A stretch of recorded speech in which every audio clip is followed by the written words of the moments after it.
Prologue. They came without warning. No message. No declaration.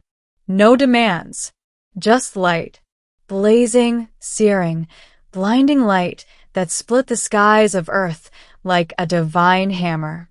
Cities evaporated in seconds. Oceans boiled. Satellites died. What was once our sky became their domain, filled with dark disks hovering silently, like vultures watching a dying world.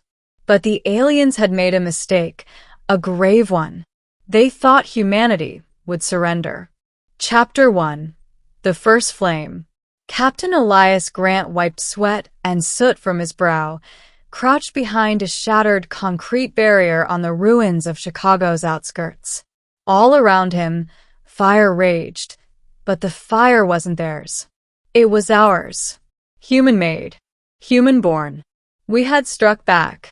Just days ago, the aliens, later called the Orlacs, had landed in the heart of Earth's continents with precision. Their technology far surpassed anything mankind had imagined. Beams of coherent plasma cut tanks in half. Gravity pulses reduced skyscrapers to dust.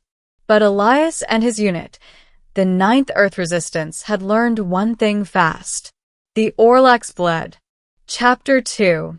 Underground Resolve. It wasn't much. A flicker of blue ichor dripping from a wounded alien soldier after a roadside ambush in Berlin. But it was enough. Proof that the invincible weren't immortal. Resistance hubs sprang up like mushrooms in nuclear rain. Engineers repurposed old tech. Farmers gave up plows for rifles. Coders hacked alien frequencies. Children were trained to spot the shimmer of cloaked drones. In the underground catacombs of Paris, Elias met with the leaders of the last free nations, not governments anymore, but coalitions of survival. One, a former teacher. Another, a desert mechanic. The third, his old rival from West Point.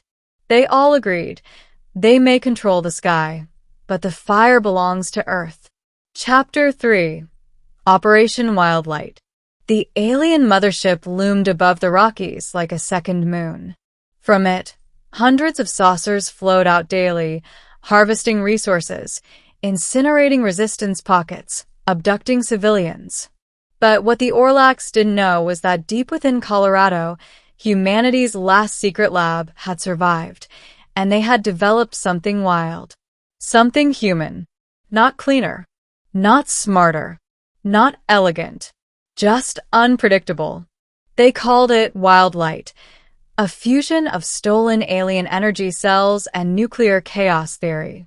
The scientists didn't understand how it worked, only that it did. The target, the mothership.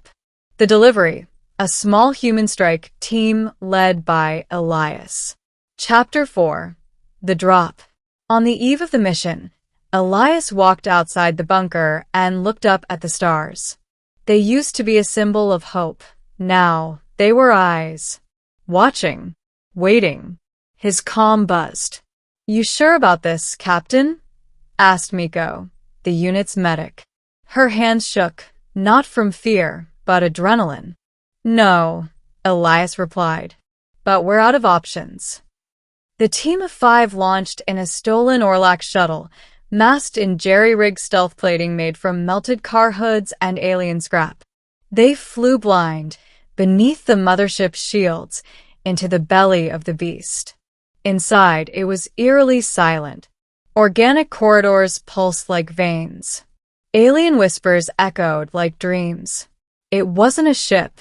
It was alive. Chapter 5. When Fire Met Stars. The plan was simple. Get in, plant Wildlight in the ship's neural core, and get out. The execution was chaos. The Orlacs discovered them halfway in. The halls erupted in screams and plasma fire. Soldiers with obsidian skin and glowing eyes poured in from every direction. The humans fought back with rifles, flamethrowers, and improvised EMP grenades. Elias reached the core last. Wounded. Bleeding. Alone. He placed the Wildlight charge on the throbbing blue heart of the ship. It pulsed back, like it knew. A voice inside his head. Why do you fight? You cannot win. He laughed, blood filling his mouth. Because you started a war with the wrong species. He pressed the trigger. Chapter 6. Ashes and Dawn. The explosion was visible from orbit. The mothership disintegrated midair, ripping a hole in the clouds the size of a continent. Alien ships above Earth fell like burning rain. Some crashed into oceans. Others vanished in warp distortions. Across the globe, resistance fighters screamed in victory. Civilians wept. Even the clouds seemed to pause. It wasn't over, not yet. But it was the turning point. The day humans turned the tide. The day the stars bled. The day the fire roared back. Epilogue. Elias never returned. His body was never found. Statues were built, stories were told, and every year on that same date, bonfires were lit across the planet. People would look to the night sky not with fear, but with fire in their eyes.